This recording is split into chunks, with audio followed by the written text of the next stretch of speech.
Դերասան հաղորդավար հանդիսավար Սարգիս Գրիգորյանը 2021-ին ընտանիքի հետ բնակություն հաստատեց Ամերիկայի Միացյալ Նահանգներում։ Ի ուրախություն շատերիս, դերասանն ընտանիքի հետ օրեր առաջ վերադարձավ մշտական բնակության Հայաստանի Հանրապետություն։ Նրա և կնոջ առաջին հանդիպումը եղել է Երևանի թատրոնի և կինոյի պետական ինստիտուտի ընդունելության քննությանը։ Մանոն պատմել էր, որ իր համար երազանք էր այդ ինստիտուտ ընդունվելը։ Հուզված սպասում էի իմ հերթին, երբ տեսա Սարգսին ու Արմուշին։ Նրանք շատ ուրախ էին, իսկ այդ ուրախությունն ազդում էր նյարդերիս։ Բացասական տպավորություն էր ստեղծվել ինձ մոտ, բեմական խոսքի և շարժման քննություններ։ Նրանք շատ ուրախ մտան լսարան, քննությունը հանձնեցին։ Դեռ գնահատականը չիմացած շամպայն էին տրաքացնում։ Ասում էի Աստված իմ, ովքեր են այս մարդիկ, ով իմանար, որ այս տղամարդը հետագայում դառնալու է ամուսինս։ Սարգիսը պատմել է, որ այդ տարիներին արվեստասեր երիտասարդ էր, ում համար ծովը ծնկներից էր, աղջիկներ, խմիչք, կիթառ, բայց որևէ աղջկա երբեք չի խաբել։ Ում հետ ընկերություն եմ արել, նրան պատկերացրել եմ որպես իմ կին, բոլորի հետ անկեղծ եմ եղել, շատ աղջիկներ են եղել իմ կյանքում։ Հայրս ասում էր՝ տղա ջան, երբ դու լրջանաս, գլուխս հանգիստ կդնեմ բարձին, չէի ասի սխալներ եմ թույլ տվել, պարզապես կյանքի փորձ եմ ձեռք բերել։ Շատ քչերին է հայտնի, որ Սարգիս Գրիգորյանի եղբայրը հայտնի նկարիչ Կարեն Գրիգորյանն է։ Գուցե նկարիչ Կարեն Գրիգորյանը լայն ճանաչում չունի հանրության լայն շրջաններում, բայց թատրոնի մարդիկ բավական բարձր են գնահատում նրա բեմանկարչական տաղանդը, ուստի զարմանալի չէ, որ երբ տարիներ առաջ Սարգիսը մտահղացավ կյանքի կոչել «Անմահների երկիր» բեմադրությունը, դրա նկարչական ձևավորումը վստահեց հենց ավագ եղբորը։ Հիշեցնենք, որ հայ-ադրբեջանական սահմանին հայորդիների սխրանքի մասին պատմող պիեսը ներկայացվել էր Պատանի հանդիսատեսի թատրոնի բեմում։ Քանի որ սա իմ առաջին աշխատանքն էր որպես թատերական պրոդյուսեր, կարևոր էր, որ կողքից բան իմաց գործի հանդեպ սրտացավ ու վստահելի մարդիկ լինեն։ Էլում կարող էի վստահել, եթե ոչ Կարենին, ով դրամատիկական թատրոնի գլխավոր նկարիչն է, վաստակավոր կոչումով, ասում է դերասանն, ապա ժպիտով հավելում. ճիշտ է, մի քիչ դժվար էր նրա հետ աշխատելը, որովհետև այնքան էլ հեշտ չէ մեծ եղբորը պահանջներ ներկայացնել, բայց կարծես թե լեզու գտանք։ Սարգիսը դժվարացավ ասել հետագայում կհամագործակցեն, թե ոչ,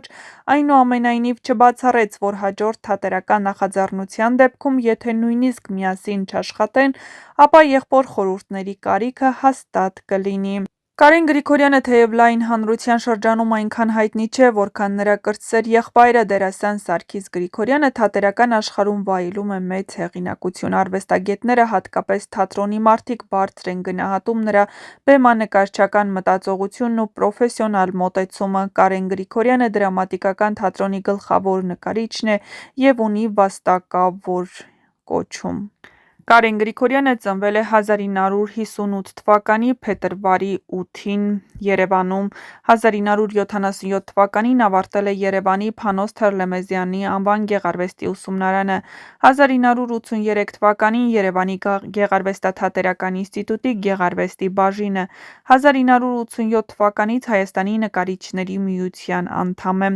Որպես թատերական նկարիչ Մոխրոտը ներկայացմամբ հանդես է եկել Երևանի Փոսի թատրոնում։ 1989 թվականից Երևանի Հրաչյա Ղափլանյանի անվան պետական դրամատիկական թատրոնի գլխավոր նկարիչն է, որտեղ ինչպես նաև Երևանի մի շարք այլ թատրոններում ձևավորել է տարբեր ներկայացումներ։ Ձևավորել է նաև Դուդուկի հրապարակային թատերականացված փառատոնը և Խոր վիրապ ներկայացումը նվիրված Հայաստանում քրիստոնեության ընդունման 1700-ամյակին։ Հիշեցնենք, որ Սարգիսն իր հարցազրույցներից մեկում պատմել էր նաև իր ամուսնալուծության ու դստեր հետ շփման ուղիների մասին։ Աղջիկս 20-օրական էր, երբ ամուսնալուծվեցի, սթրեսային շրջան էր, չէի ուզում ոչ ոքի տեսնել, լսել, նույնիսկ ինձ վնասելու մտքեր եմ ունեցել, այդքան ծանր եմ տարել, և հայտնվեց Մանոն։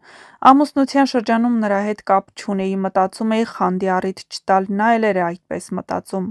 Բայց այդ բարդ շրջանում Մանոն միակն էր, ով ինձ հետ բերեց։ Այդ ժամանակ աչքերս բացվեցին ու հասկացա նա այն մարդն է, ով կարողանում է ցանկացած իրավիճակում ինձ օգնել։ Չգիտեմ ինչպես ստացվեց, բայց սիրահարվեցի, չկար պարտավորվածության զգացում, եթե այդպես լիներ, պետք է առաջին կուրսից ամուսնանայի։ Քանի որ նա միշտ ինձ օգնել է կոծկել սխալներս, մենք երևի անգիտակցաբար սիրում էինք միմյանց դեռ ընկերության շրջանում։ Ինչին ի պատասխան Մանոն ավելացրել է Սարգսի ամուսնալուծությունից հետո նա աղջկա հետ հանդիպելու ուղիներ էր փնտրում։ Ես որպես ընկեր զանգում էի նրա կնոջը, որ ասեի պետք չէ նման կտրուկ քայլերի դիմել, բայց զանգերս մնում էին անպատասխան։ Չեմ արդարացնում Սարգսին, որովհետև ամուսնալուծություններում մեղավոր է երկու կողմը։ Սարգիս, թող ամպագորգոր չհնչի, բայց ես շատ պատասխանատու մարդ եմ, երբ երեխաս ծնվեց, ինքս ինձ խոստացա, որ ամեն ինչ պետք է անեմ նրա համար, նա պետք է լինի ամենաերջանիկը։ Երբ ոչինչ չստացվեց, մտա սխալ դաշտ, կյանքն ինձ սկսել էր չհետաքրքրել, նախկին կնոջս հետ էլ լեզու չէինք գտնում, Մանոն ու հայրս ինձ օգնեցին, հայրս այդ ժամանակ ծանր հիվանդ էր, ասաց տղա ջան, աշխարհում ուժեղներին, հաջողակներին ու կայացածներին են սիրում, գնա, կայացիր, ստեղծիր, գտիր, բարձրացիր, հասիր վերև ու աղջիկդ կգա քո հետևից, այդպես էլ եղավ։